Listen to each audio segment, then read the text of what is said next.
Praise the lord. ప్రభు అయిన యేసుక్రీస్తు నామములో ఈ కార్యక్రమాన్ని వీక్షిస్తున్న మీ అందరికీ హృదయపూర్వకమైన వందనాలు తెలియజేస్తున్నాం. పరిశుద్ధ గ్రంథములో నుంచి మరి యెషయా గ్రంథము 41వ అధ్యాయము 21వ వచనం. వేడ్యమాడుడిని యెహోవాను అనుసరించుడి, మీ రుజువు చూపించుడని యాకోబు రాజు చెప్పుచున్నాడు. మీ రుజువులు చూపించుడని యాకోబు రాజు చెప్పుచున్నాడు. దేవుని సన్నిధిలో యాకోబు రాజు దేవుడైన యెహోవా మీ రుజువులు చూపించండి, మీ రుజువు చూపించండి. ఏవి నీ రుజువేది? నువ్వు దేవుని అనుసరిస్తున్నావా? రుజువేంటి? రక్షణ పొందుకున్నావా? రుజువేంటి? ప్రభువుని వెంబడిస్తున్నావా? రుజువేంటి? నీ మనస్సాక్షి ప్రభు అడుగుతున్నాడు, రుజువేంటి? వాక్యం చెప్తున్న మాట అది. ఈ స్థలం నీదేనని రుజువేంటి? నువ్వు తోలే బండి కాగితాలు నీ పేరు మీద ఉన్నాయి, నీదా కాదో రుజువేంటి? ఈరోజు ప్రభువుకు నువ్వు ఆయన బిడ్డగా, లేకపోతే ఆయన కోరుకున్నట్లుగా దేవుడి సన్నిధిలో రక్షణ పొందుకున్న రుజువేంటి? రుజువు చూపించుడని వాక్యం చెప్తున్న మాట. అపోస్తుల కార్యములో 1వ అధ్యాయం 3వ వచనం. ఆయన శ్రమపడిను తర్వాత 40 దినముల వరకు వారు ఇదిగో దేవుని రాజ్య విషయమును గురించి బోధించుచు అనేక ప్రమాణములు చూపి వారికి తను తాను సజీవునిగా కనపరుచుకొనెను. వారందరూ చూస్తూ ఉండగా 40 రోజులు ప్రభు ఆయన శిలువ వేయబడి సమాధిలో పెట్టబడి, సమాధులలో నుండి సమాధి తెరవబడి పునరుద్ధానుడై లేచి 40 దినాలు వారందరికీ ప్రభు రుజువుపరుచుకున్నాడు. సజీవునిగాను కనపరుచుకొనెను.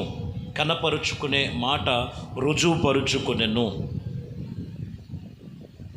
మేము ఆరాధించే దేవుడు సర్వశక్తి కలిగిన దేవుడని రుజువేంటో తెలుసండి. మాకున్న రుజువులు ఇయే. ఏంటా రుజువు? సర్వలోకము యొక్క పాప పరిహార్థమై యేసుక్రీస్తు శిలువలో మరణానికి అప్పగించుకున్నాడు. సమాధిలో చేయబడి 3 దినాలు సమాధిలో ఉండి పునరుద్ధానుడై లేచాడు. పునరుద్ధానుడై లేచిన తర్వాత 40 దినాలు కూడా ఆయన సజీవుడని అని ఆయన రుజువుపరుచుకొని ఆయన కనపరుచుకున్నట్లుగా రాయబడి ఉన్నది. కాబట్టి సందేహమేమీ లేదు, ఈయన నిజముగా దేవుని కుమారుడే. ఈయన నిజముగా తండ్రి అయిన దేవుడు, కుమారుడైన దేవుడు, పరిశుద్ధాత్మ దేవుడు, త్రిత్వమైన దేవుడని రుజువుపరుచుకోవాలి. ఆయన దేవుడని రుజువుపరుచుకున్నారు. ఈరోజు ఆయన వెంబడిస్తున్న వారు నేను దేవుని బిడ్డనని రుజువుపరుచుకుంటున్నావా? యోబు గ్రంథములో 13వ అధ్యాయం 15వ వచనం. ఇదిగో ఆయన నన్ను చంపినను నేను ఆయన కొరకు కనిపెట్టుకొనుచున్నాను. ఆయన సన్నిధి ప్రవర్తించిన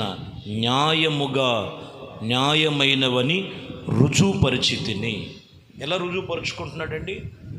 ఒకవేళ నన్ను చంపినా కానీ ఆయన కొరకు నేను చావటానికి సిద్ధము, నేను ఆయన కొరకు కనిపెట్టుచున్నాను. ఆయన సన్నిధిలో నా ప్రవర్తన న్యాయముగా ఉన్నదని నా న్యాయము రుజువుపరుచుకుంటున్నాను. న్యాయబద్ధముగా ఉండాలండి భక్తి జీవితం, ప్రార్థన జీవితం దేవుని సన్నిధిలో. అవసరాన్ని బట్టి కాదు, రుజువుపరుచుకో. న్యాయముగా ఉన్నదా?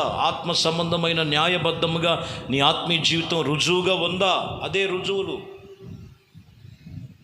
చంపినా సరే నేను ఆయన విషయంలో నేను ఆయన ఎన్నడూ విడిచిపెట్టలేదు యోబు చెప్తున్నాడు.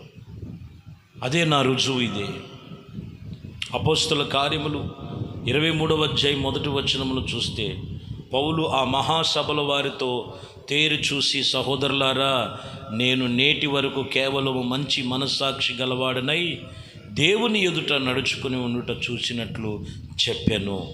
ఎలా నడుచుకున్నాడంటే ఇదే రుజువు. నేను ఒక మంచి మనస్సాక్షి కలిగిన వాడినై నేను నడుచుకున్నాను, దేవుని ఎదుట నడుచుకున్నానని రుజువుపరుచుకుంటున్నాడు పౌలు. రుజువుపరుచుకుంటున్నాడు. ఈరోజు దేవుని నమ్ముకొని ఇదిగో సంవత్సరమో లేకపోతే 2 సంవత్సరాలు 5 సంవత్సరాలు నువ్వు బాప్టిజం తీసుకొని ప్రభు సన్నిధిలో ఎంతవరకు నువ్వు నడుచుకోగలుగుతున్నావు? మారు మనసు పొందానని చెప్తున్నావు. ఒక మంచి మనస్సాక్షి ఉందా? దేవుని ఎదుట నేను ఒక మంచి మనస్సాక్షి గలవాడనై నేను యథార్థంగా నడుచుకున్నానని రూఢిపరుస్తూ నేను ఇది రుజువుపరుస్తున్నానని చెప్తున్నాడు. న్యాయబద్ధముగా నడుచుకునే విషయంలో రుజువుపరుచుకోవాలి. యేసుక్రీస్తు రక్తములో కడగబడి మారు మనసు పొందినటువంటి వారు క్రీస్తులో నేను ఇదిగో స్వచ్ఛముగా కడిగిన ముత్యము వలె దేవునితో ఆత్మ సంబంధముగా నేను నడుచుకుంటున్నానని రుజువుపరుచుకోవాలండి. అపోస్తల కార్యములు 24వ అధ్యాయం 16వ వచనంలో ఈ విధములైన నేనును దేవుని ఎడల మనుషుల ఎడలను ఎల్లప్పుడూ నా మనస్సాక్షి నిర్దోషమైనదిగాను ఉండినట్లు అభ్యాసము చేసుకొనుచున్నాను. ఎప్పటికప్పుడు అభ్యాసం చేస్తున్నాడు. దేవుని ఎదుట మనుషుల ఎదుట ఎల్లప్పుడూ నేను నిర్దోషినిగా ఉండాలి. రుజువుపరుచుకోవాలి. ఏ రోజుకు ఆ రోజు నేను చెడ్డవాటిని కాదు, మంచి వాటిని, దేవునికి అనుకూలమైన వాటిని ఎల్లప్పుడూ మనుషుల ఎదుట దేవుని ఎదుట ఇదిగో అభ్యాసం చేసుకుంటున్నాను. ఎందుకనంటే నేను ఒక నిర్దోషిగా ఉండాలి. దోషాలు ఏమి ఉండకూడదు, దోష ఆరోపణలు ఉండకూడదు. దేవుని ఎదుట నేను నిర్దోషినిగా ఎంచుకోవాలి అనే విషయంలో జాగరూకులుగా ఉండాలండి.